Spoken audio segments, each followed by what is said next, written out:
Hey you, welcome back to the channel. And guys, today I thought it was very important to do this video to answer a question that maybe some of you had on your mind about what's in the founder's wallet. The people who started the Bitcoin MYK, how many tokens do they hold? Are they able to just dump them anytime they want? And if they did, wouldn't that be catastrophic for the price and my value in the token if I want to hold this token? So we're going to answer all of that today. And by the end of the video, hopefully not only will you understand a great deal more about Bitcoin NYK, but you might agree with us that we think it's one of the most fair systems out there, and also probably one of the best distributed systems out there as well over cryptocurrency. So to understand what's in the founder's wallet, what can be sold, what's locked up, and various things like that, you first have to understand what a network supplier is. It's a term we use that has to deal with how our tokens get distributed out. And so to kind of illustrate what this works like, it kind of works like what you might call delegated proof of stake. If you don't know what delegated proof of stake is, it's proof of stake basically that elects the members to mine the blocks, right? So, proof of stake, of course, is different from proof of work. It works differently. It's based on how much value, how many tokens you have in the network, staked in the network. And that's what gives you influence over the network. And then the next part is they elect those who will mine the blocks. So it's different from proof of work. And to fully understand that, you probably have to get into some various definitions. But if you understand those systems enough, then you can understand how network suppliers work and how many tokens are in the founder's wallet, and how they get what can be sold, what can't be sold. So what happens with a network supplier? They're basically our version of block producers, right? So here's another thing you have to understand about Bitcoin NYK, and we want to be as clear as possible with this about this. So the Bitcoin NYK token uses the Waves platform, right? The Waves platform is a blockchain that we piggyback off. Now, I know some people will say, "Oh, well, why don't you have your own blockchain? You should have your own blockchain." Here's the problem, guys, and here's what we need to understand. When you have your own blockchain, there are several issues that come up with that. That don't make a lot of sense to us for many tokens to have a blockchain. And what we mean by this is that the first problem is network security. Many tokens out there, thousands of them, probably everyone except maybe the top 20 or so tokens, maybe top 50, have blockchains that can easily be 51% attacked. And so the problem is when you have a blockchain, more than likely, the token is an inferior blockchain that if it even starts to get bigger and more adopted and people start to invest more into it, it can be attacked. And basically, everybody's in trouble. The network's, been hacked. Right? The tokens have been sold on exchanges and the price tanks. So those are the dangers of having your own blockchain, unless you're going to be able to build a blockchain on the level of Bitcoin, right? Even if we take something like Bitcoin Cash, it only has about 6% the hash power of Bitcoin. So every blockchain that comes after Bitcoin is pretty much an inferior blockchain. However, they have the ability and the power to at least resist these 51% attacks because it costs so much per day to attack them. Some cost a lot less, and that's why they're easier to be attacked, right? But the problem is that people can do that. And because of that, you're going to always be limited in this box or of how far you can get, right? They're going to try, if they see you coming up, then they can just attack you and keep you in your place. So that's a huge problem. So it made more sense to us, okay, to piggyback off the Waves platform, which we think is a good platform. Waves was meant to be the Ethereum killer, way back when. But I think Waves has proven to be a good blockchain. And with Waves, it because we're able to piggyback off of it, a lot of the value that it would or resources that would go into creating our own blockchain, that money now gets to go back into the network. Now, that's more value for the end user because instead of wasting all that money on a blockchain that's not even going to be security-wise able to resist attacks like 90% of the coins, we can now give that value back to you, something that matters and something you can do something with at the same time having the network security. So with us understanding that part, then it becomes clear that we don't really need block producers or or any of that, right? But what we do need is the best distribution across the blockchains, because at the end of the day, the centralization value and the ratio and who holds these tokens is what's going to matter in the end, right? Now, once it's distributed over the blockchain, everybody and it's well done, then everybody holds a good stake in that network. Hopefully, ideally, right? If everything went correct. Now, where network suppliers come in, who kind of act as our block producers, or for lack of a better word, the tokens they're given to distribute, they get to distribute half of them and keep half.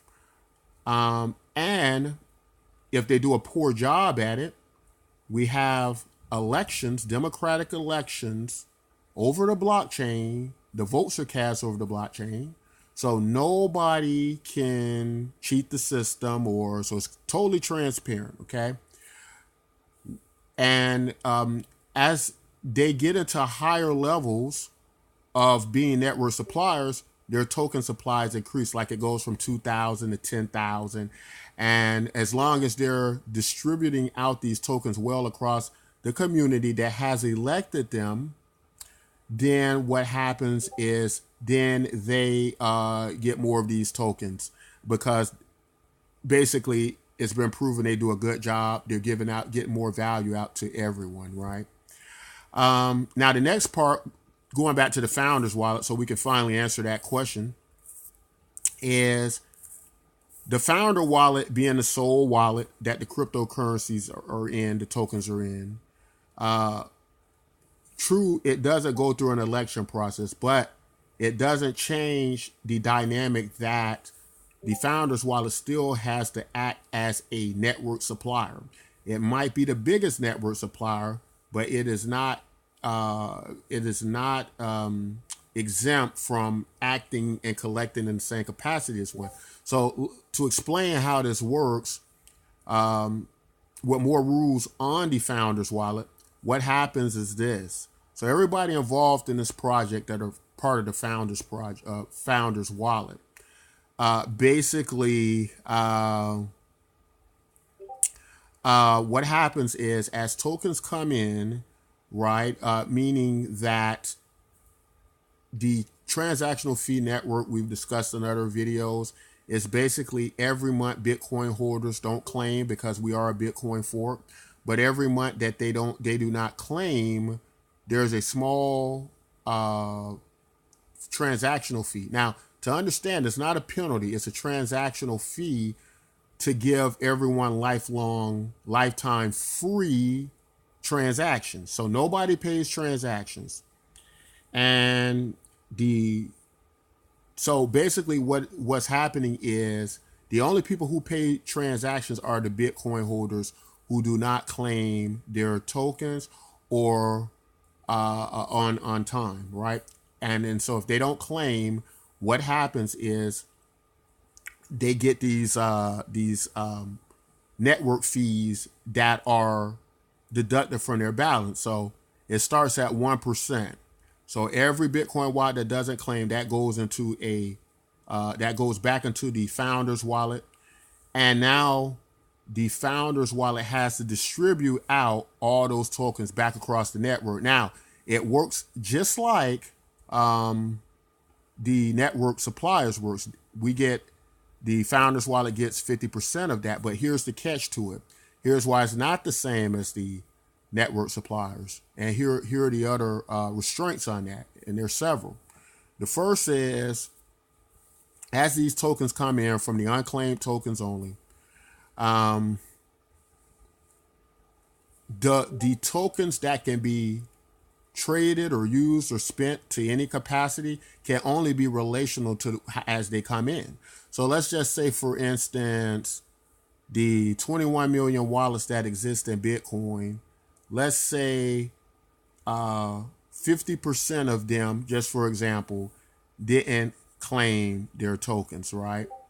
So that would mean that it's something like maybe about 100,000 tokens that would go into the founder's wallet. Of those 100,000, now the founders would have 50,000 to sell, as they wish on the market or whatever. They, just like the network suppliers, they get to sell, they get to keep and do what they want with half of the network tokens they distribute back to the network. But here's the catch: the founder's wallet, under no circumstances, can ever sell more, and I mean this throughout the entire history of the project forever, can never sell more than 5 million tokens, and can never sell more than can never sell more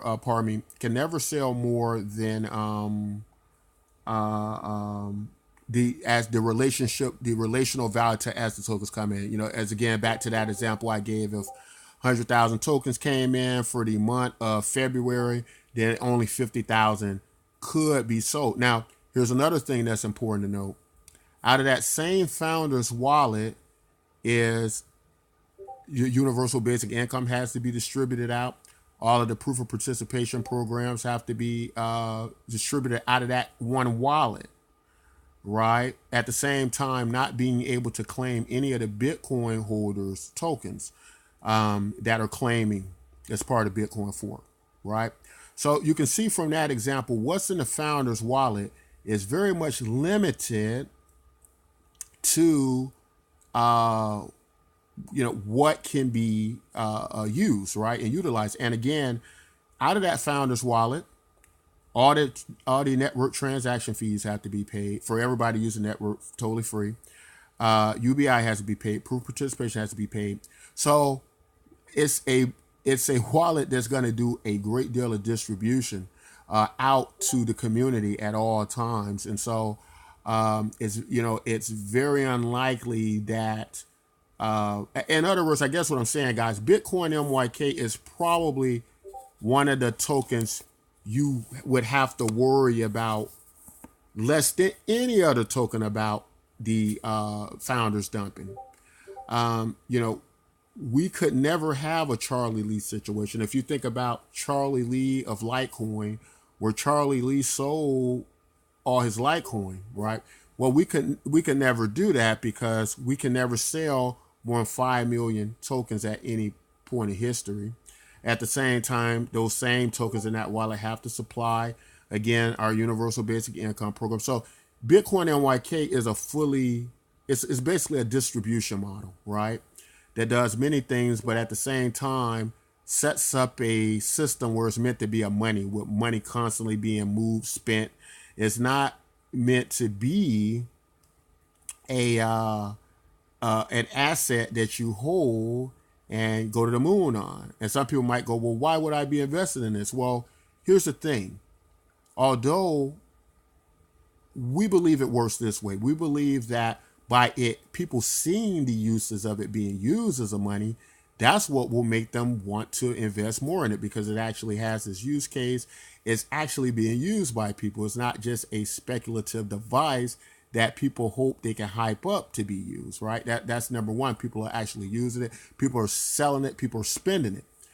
Um, the next part of it, I think, would be as it is deflationary. I mean, there's only so much, right? And it's a social network at the same time, meaning people coming in, they're doing things, they're doing proof of participation, they're playing games, they're making friends, they're blogging, they're doing whatever. As more people pour into this deflationary token that offers them so much value, everybody can find some value in the token one way or the other. As it does that, the cramming a large amount of people into a deflationary token economically should mean that the value should have this gradual rise. Now, that's not a guarantee. That's just an economic theory, right?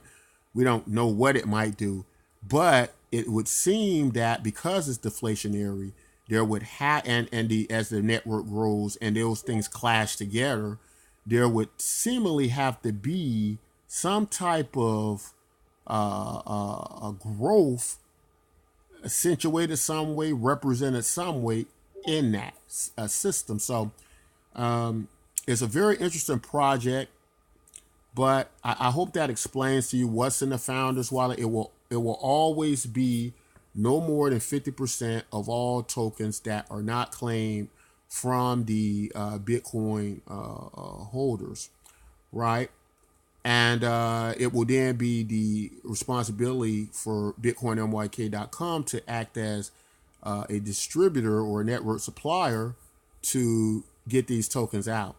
Now, again, the situation with a network supplier where it's the community is voting them out because they can't, because they aren't doing a good job at that, so the community can remove them and put someone in place who they find more value in, right? So that's kind of putting the fire to their feet that they got to do a good job of getting these tokens out, at least the half they're supposed to get out. With us, it's the pressure of the Universal Basic Income Program. It's the pressure of the proof of participation model. So people have to keep receiving their tokens for proof of participation and the Universal Basic Income Program in order for the project to be effective. So, and for it to grow, obviously if people aren't getting that, then they, then they're probably not going to participate, right? And so we believe these are many fail safes to help people understand that this is a very, although the Founders Wallet may hold these tokens, there are rules and there are restraints that keep us from being able, the Founders Wallet, to be able to crash the market and flood the market with the tokens. Right. And so, in that respect, we think it represents one of the best distribution models and one of the most fair, because it allows anybody to be a network supplier, which means they run a copy of the platform on their computer. They're awarded half the tokens. Then they go through an election. And if they do a good job distributing those tokens, then they are elected to gain more tokens, and it's based on their performance, right? The levels of being in this network supplier group. So there are many things that keep this wallet moving money out. You don't have to worry about massive dumps from the, the system isn't designed to accommodate that type of activity. And anybody who understands economics and can just look at how the distribution works, how the tokens go out, and the fact you don't buy the tokens and anybody can just claim these tokens, then it's kind of clear that it's going to be very hard for it to be these massive whale dumps with this network. I say nearly impossible for us to have like massive whale dumps. Now, we may have a lot of universal basic income people dumping their tokens, selling their tokens, to meet their basic needs. That's true. But what we have to understand in the dynamic of economics is that the reason many cryptocurrencies don't work is because people don't sell their tokens. They're just holding them, right? And you would think it would work, but it only proves that they don't work. It just more so proves they don't have a use case and people don't use them, that they don't want to use it for money, right? They're just trying to use it for a store value. But where I find problems with that argument and where I find it doesn't work, and many economists will back me up on this, is that the idea of a store of value is predicated on the fact that it can be used as an effect of money, right? But if you're just holding a token that nobody really takes or really accepts and they can live without it, then that's not really a store of value, right? And if it is a store of value, it's a very poor one. So that's why it's very important that spending happens, but network effect against spending, you have these two fronts again clashing. That's creating value that's meeting those expenditures, right? So you have that demand coming in, people growing this network against that in a deflationary token. So our theory is that you still have this nice leveled out growth over time. And again, that's not a guarantee or a promise. This is a network community. It's not about speculation that happens on third-party exchanges. But we just wanted to clear that up. Thought it was very important. If you have any questions at all, please let us know. I would love to talk about if you can show us a better model that distributes better than that. Because if you say something like Bitcoin, it uses minor monopolies. I wouldn't say it's good distribution. And if you mention something like proof of stake, I would say, well, with proof of stake, the person with the most money has the most influence over the network. And so you can see this could become very circular. But anyway, guys, that's all I want to say in this video. Would love to hear from you. If you like content like this, don't forget to like, subscribe. And until next time, take care.